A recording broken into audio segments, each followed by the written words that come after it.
నారాయణ సమారంభం శంకరాచార్య మధ్యమాం అస్మదాచార్య పర్యంతాం వందే గురు పరంపరాం. ఓం గురుభ్యో నమః. మనకు ఇప్పుడు రాబోయేది మాఘమాసం. చాలా విశిష్ట మాసాల్లో విశిష్టమైనటువంటి, ఎలాగైతే కార్తీక మాసంలో ఏదైతే దీపదానాలు ఎలా చేశామో, దీపదానాలకు ఎంత ప్రాధాన్యతనిచ్చామో, ఉపవాసాలకు అలాంటి వాటికి ఎంత ప్రాధాన్యతనిచ్చామో, అలాగే ఈ మాఘమాసానికి ఉన్నటువంటి ఎక్కువ ప్రాధాన్యతలు ఏమిటంటే స్నానాలు చేయడం. కొన్ని ప్రత్యేకమైనటువంటి నోములు, వ్రతాలు ఉన్నాయి. అవి చాలా కఠినంగా ఉంటాయి. అంత కఠినమైనటువంటి ఇప్పటి మానవులం మనం చేయలేము. ఎందుకంటే మనకు ఓపిక అంతా ఉండదు. ఇది ఎప్పుడో కృతయుగం కాలంలో చేశారేమో, ఇప్పుడు మాత్రం చేయలేరు అని నా భావన.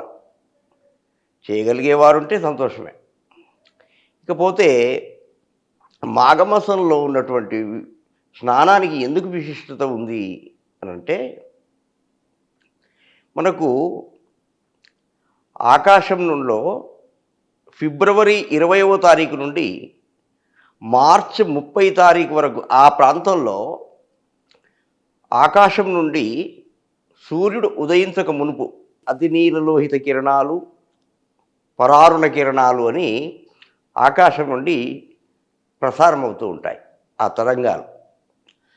తరంగాలు ప్రసరించడం వల్ల ఈ వేగంగా ప్రయాణం చేసేటువంటి నదులకు ఒక గొప్ప అయస్కాంత శక్తి చేకూరుతుంది.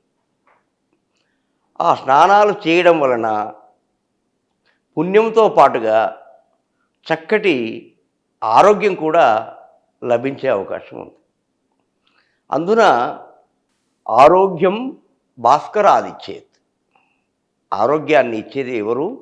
సూర్యుడు. మరి ఈ మాఘమాసం అంతా కూడా మన సూర్యునికి సంబంధించింది. ఎందుకంటే సూర్యుని మాసం ఇది మాఘమాసం. మనకు శంకరాచార్యులు షణ్మతాలను స్థాపించారు కదా, అందులో ఒక్కొక్కరికి ఒక్కొక్క ప్రాశస్త్యం మనం చూస్తున్నాం. ఉదాహరణకి వినాయకునికి భాద్రపదంలో చేస్తాం, అశ్వీజంలో అమ్మవారికి, మనకు ఇప్పుడు శివరాత్రి ఇది శివునికి సంబంధించినటువంటిది. అలాగే విష్ణువుకు సంబంధించింది ముక్కోటి ఏకాదశి, అది మొన్ననే అయిపోయింది, వైకుంఠ ఏకాదశి. తర్వాత అమ్మవారికి సంబంధించింది, తర్వాత స్కందునికి సంబంధించింది కూడా అయిపోయింది. తర్వాత మనకు సూర్యుడు, ఈ ఆదిశంకరులు స్థాపించినటువంటి 6 మతాల్లో సూర్యుడు కూడా ఒకటి. గాణపత్యము, శైవము, శాక్తేయము, స్కాందము, సౌరము, వైష్ణవం.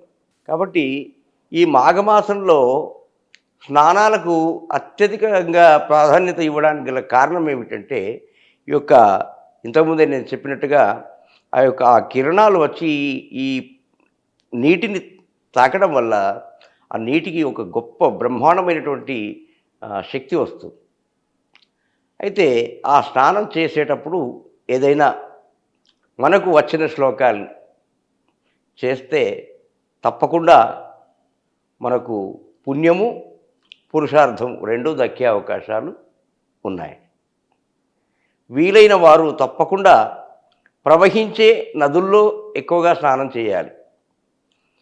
ఒక అమావాస్య రోజు సముద్ర స్నానం చేస్తే బాగుంటుంది. అంటే నదుల్లో చేయొచ్చు, కాలువల్లో చేయొచ్చు.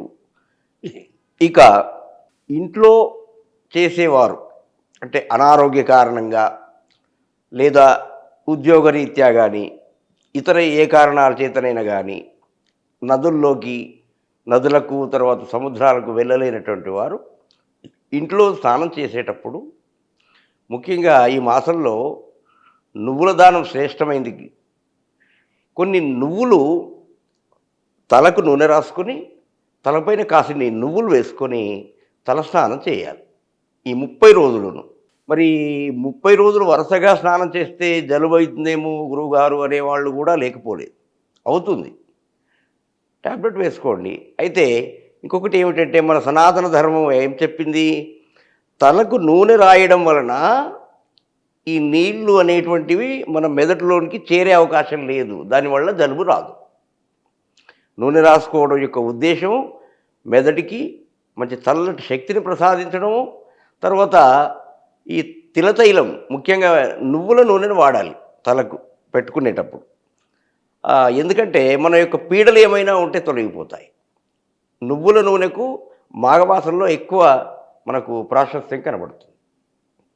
అయితే నువ్వుల నూనె రాసుకున్న తర్వాత అభ్యంగన స్నానం కూడా చేయొచ్చు. అంటే కాళ్ళకు చేతులకు శరీరం అంతటా నూనె రాసేసుకొని ఆ తర్వాత మళ్ళీ మీరు యథావిధిగా సోప్ లాంటివి వాడుకోవచ్చు. అట్లా ఈ ఇంట్లో అంటే ఆరోగ్యం బాగా లేని వాళ్ళు, ఆర్థిక స్తోమత లేని వాళ్ళైతేనే ఇంట్లో చేయండి. ఒకవేళ బయట స్నానాలు చేసేవారైతే తప్పకుండా ఒక 5 జిల్లేడు ఆకులు తప్పకుండా అర్కపత్ర అంటారు సంస్కృతంలో వాటిని. అర్కహ అంటే సూర్యుడు అనే అర్థం కూడా ఉంది. అంటే జిల్లేడు చెట్టుకి సూర్యునికి ఒక అవినావభావ సంబంధం ఉంది. కాబట్టి ఈ అర్కపత్రాలని తలపైన వేసుకుని తలపైన పెట్టుకుని స్నానం చేసే ఆనవాయితీ కూడా ఉంది. అయితే ఈ స్నానాల వలన ఆరోగ్యాలు తర్వాత అనుకూలతలు తప్పకుండా సిద్ధిస్తాయి. తర్వాత ముఖ్యంగా దానాలు చేయాలి. ఎవరైతే ఇక్కడ ఈ స్నానాలు అయ్యాయో స్నానాల తర్వాత దానాలు తప్పకుండా చేయాలి. ఏమి దానాలు చేయాలి అంటే వస్త్రాలు కానీ, అంటే పూర్వకాలంలో చెప్పారు, ఇప్పుడు మనం చేయడం లేదు. కానీ సువర్ణ దానం కూడా చెప్పారు. అంటే అప్పుడు అంత బంగారం అలా ఉండేది. మరి ఇప్పుడు సువర్ణ దానం మనం చేయడం లేదు. కానీ వస్త్రాలు దానం చేయవచ్చును. తర్వాత నువ్వులు దానం చేయాలి. తర్వాత మీకు తోచిన విధంగా ఇతరులకు ఏవైనా